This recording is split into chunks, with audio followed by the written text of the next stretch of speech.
ত্রিপুরায় নাবালিকার বাল্য বিবাহ রুখে দিল প্রশাসন। 18 বছরের কম বয়স হওয়ায় একাদশ শ্রেণীতে পাঠরত এক নাবালিকার বাল্য বিবাহ, সেই উদ্যোগ সফলভাবে রোধ করল ত্রিপুরা উত্তর জেলার ধর্মনগর মহকুমা প্রশাসন। চাইল্ড হেল্পলাইনের সহযোগিতায় সময় মতো নেওয়া প্রশাসনিক উদ্যোগে বন্ধ হয়ে গেল এক সম্ভাব্য বাল্য বিবাহ। নাবালিকার বাল্য বিবাহ রুখে দিল প্রশাসন। ত্রিপুরার খবর আপনাদের রাখছে। ত্রিপুরায় নাবালিকার বাল্য বিবাহ, সে জায়গায় দাঁড়িয়ে ত্রিপুরা প্রশাসন সেই বাল্য বিবাহ রুখে দিল।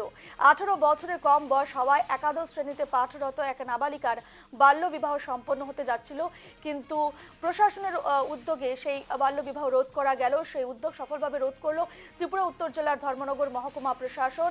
চাইল্ড হেল্পলাইনের সহযোগিতায় সময় মতো নেওয়া প্রশাসনিক উদ্যোগে বন্ধ হয়ে গেল এক সম্ভাব্য বাল্য বিবাহ।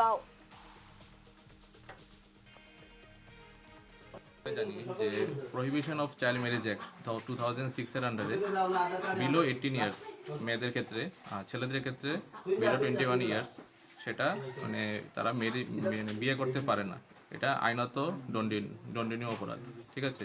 তো সেটার যদি কেউ তাকে সম্মত করে, কেউ যদি কোনো অ্যাডাল্ট ওকে এটার মধ্যে যদি অ্যাবেটমেন্ট করে যে বিয়ে ওকে দিল, তো সেটা যদি আমরা জানতে পারি তাহলে যারা সাপোর্ট করছে ওদেরকে 2 ইয়ার্স রিগোরাস ইমপ্রিজনমেন্ট আর না হলে 1 লাখ অবধি ফাইন করা হয়।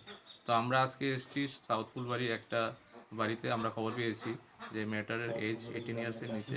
তো আমরা আসলাম, আসার পর আমরা এটা প্রিভেন্ট করলাম ম্যারেজ যাতে না হয় 18 ইয়ার্স অবধি। তো আমরা ওদেরকে বুঝালাম যে 18 ইয়ার্স হওয়া অবধি মেয়েটাকে যাতে কোনোভাবেই বিয়ে দেওয়া না হোক। 18 ইয়ার্সের পরে এটা মেয়ের মানে মেয়ের থেকে জিজ্ঞেস করে মেয়ের যাতে সম্মত থাকে, যদি বিয়ে করে তাহলে এটা ওদের ব্যাপার। তো 18 ইয়ার্সের উপর যাতে মেয়ের বিয়ে দেওয়া হয়। এ নিয়ে বিস্তারিত জানবো। ফোন লাইনে রয়েছেন আমাদের প্রতিনিধি কিশোর রঞ্জন হর। কিশোর, ত্রিপুরায় এক নাবালিকার বাল্য বিবাহ রোধ করলো প্রশাসন, ঠিক কি ছবি, কি খবর, কি আপডেট রয়েছে এই মুহূর্তে?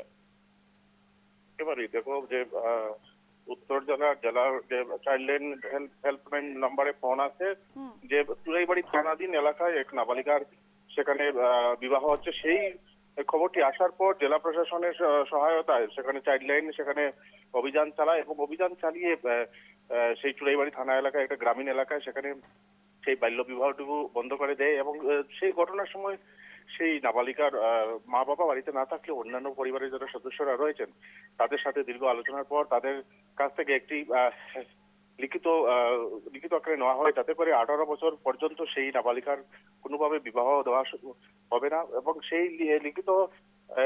লিখিত আকারে নেওয়ার পর সেখান থেকে কিন্তু চাইল্ড লাইন সহ জেলা প্রশাসনের যারা আধিকারিকরা ছিলেন তারা সেখান থেকে চলে যান। এবং সেখানে অভিযানের সময় চুরাইবাড়ি থানার বিপুল পুলিশ সেখানে মোতায়েন ছিল। গোটা বিষয় নিয়ে এটাই সমাজের মধ্যে বার্তা এলো যে চাইল্ড লাইন সহ মহকুমা প্রশাসনের যে উদ্যোগ তা বর্তমান সমাজের সেই বাল্য বিবাহ রোধে কিন্তু যথেষ্ট তাৎপর্যপূর্ণ হবে বলে কিন্তু স্থানীয় মহলে ধারণা করা হচ্ছে। রূপা, ধন্যবাদ কিশোর।